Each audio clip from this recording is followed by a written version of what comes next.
Alright, hello guys, and welcome to another sort of talk about Throne of Lies. Whole concept of this conversation is the whole addition of more players interacting more with one another. Very interesting way to do it. A lot of games you have people not talking, so you don't know their roles, and it ends up costing you the game. You have people who can throw games by just saying that they're this, basically game throwing. Play the game for fun, enjoy it, but don't ruin another person's fun. If someone's playing to win, try to help them. If they're in their team, if they're in the other team, well, make their lives hell. But that's another question anyway. But try your best. And again, looking at the whole conversation of talking more, it would actually have a positive impact on the game, helping people to win the game more often. The unseen fool and mercenary win. Okay, well that's kind of sad. Wow. But at the end of the day, it's about communications. If you can communicate well, you can communicate well. For people who don't communicate, either have a sort of penalty where they get executed after a certain amount of days for not talking to make the game a bit more faster paced, or to understand what's happening anyway. But where is that guy? But actually understanding everything, every other smaller concept would be pretty interesting. So yeah, another addition that this game can actually do is that it's very easy for people to understand that there's so many different types of games like this that I feel that voice communication would make a big difference. Typing takes time. Some people might not understand what you're typing. Speaking, you can actually have your voice emulate into the game. Obviously, it's not going to be like very loud and overtones, like people speak one at a time, obviously, just to make their defense. Or, for example, you can't speak that fast or anything else. Maybe have specific parts in the games, like maybe when you're going to get hanged or something, where you can speak or have a voice input so you can give your thoughts and everything else. Obviously, it would be moderated and everything else, where players using a lot of cuss or being racist would have their mic. If you mute their mic, it kind of takes away the purpose of it, but you'd get, like, I would suppose, a sort of a temporary suspension, or a sort of, you can't play this many game, you can't play the game for this many hours, minutes, or days, depends on how severe it is.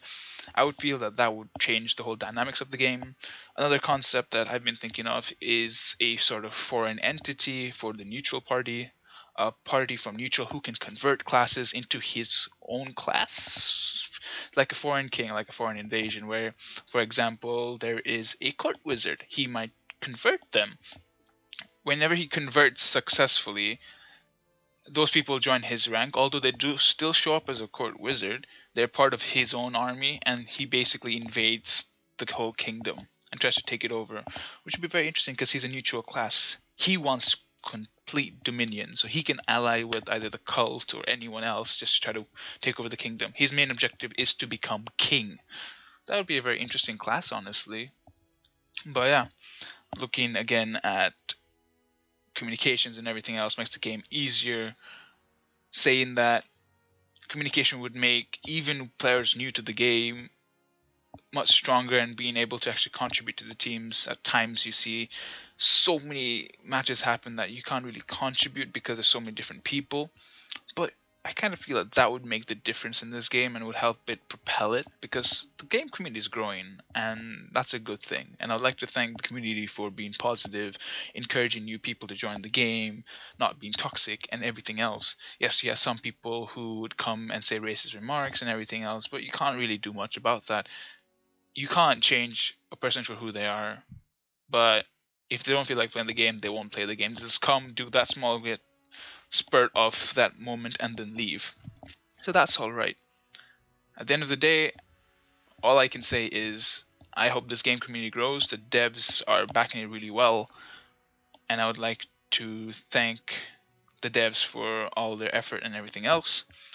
And again, I'm planning on making new videos on different tactics and communication, sort of ways to communicate with your team that's very effective and everything else. Maybe I'm not going to be successful unlike the other content creators, but again, trying my best. I have my own type of playstyle. Everyone else has their own type of playstyle. So, what you gonna do? Again, thank you for watching, and if you do have your own thoughts and views of communication in this game, or maybe a new type of class that would make the game a bit more entertaining or fun, or maybe fast-paced as well, leave a comment below. Maybe the devs will see it, maybe they might implement it to the game. So yeah, again, thank you guys, and tune in for the next Throne of Lies episode or video that I post whenever that is. Thank you again.